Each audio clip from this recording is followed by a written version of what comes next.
trends that you're picking up globally as one of the world's largest recruiters? What is it that you're picking up about how the nature of jobs, job requirements, expectations of employers are changing, and your thoughts on how the workforce should be gearing up to meet these new expectations?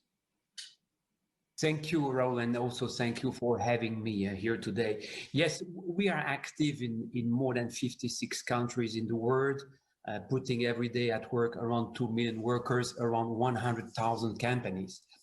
And what we see indeed is that upskilling and reskilling is from crucial importance. But what is from crucial importance is that individuals, employers, and governments are doing a so-called tripartite engagement. A tripartite engagement with specific call to actions, or like Guy Ryder was saying, with specific choices. And it starts with the individuals. I think everybody in the world should be aware that it is his or her own responsibility to stay attractive on the labor market, especially because when we look at the technology acceleration, on average, people are losing 40% of their skills every 3 years. So it means after 10 years, they are obsolete on the labor market. And that's why when we speak about lifelong learning, it's not because it is a new kind of sexy name. No, it is a reality that individuals are facing. They have to study, they have to learn on a lifelong basis. And that's the call to actions on the individuals. On the employers, what we see and what we say is that we should not protect jobs, but we employers should invest in employability. They should make sure that they have, like the country Singapore, that they have a clear vision, that they have a clear strategy regarding their workforce, and especially a planning on the skills they would need in 3 years, in 5 years from now, with a clear plan. Because if they don't upskill and reskill their workforce, they will lose their competitiveness, they will lose their attractiveness. And by the way, financials are also speaking for upskilling and reskilling.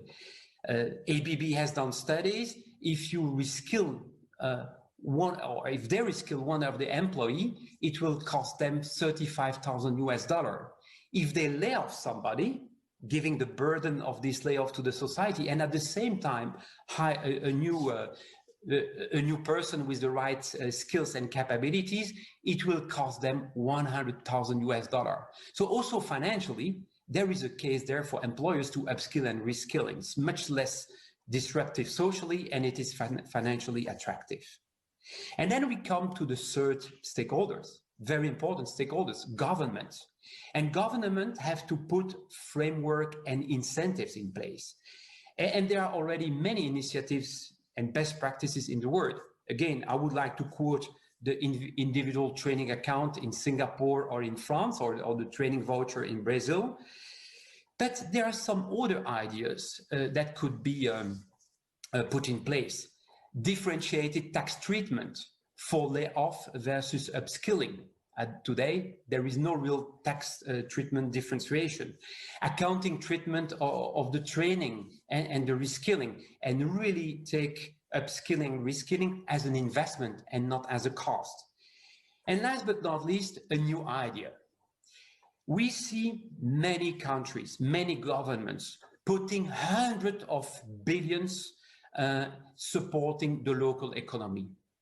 But from my perspective and our perspective, this huge amount of money are quite short-termist.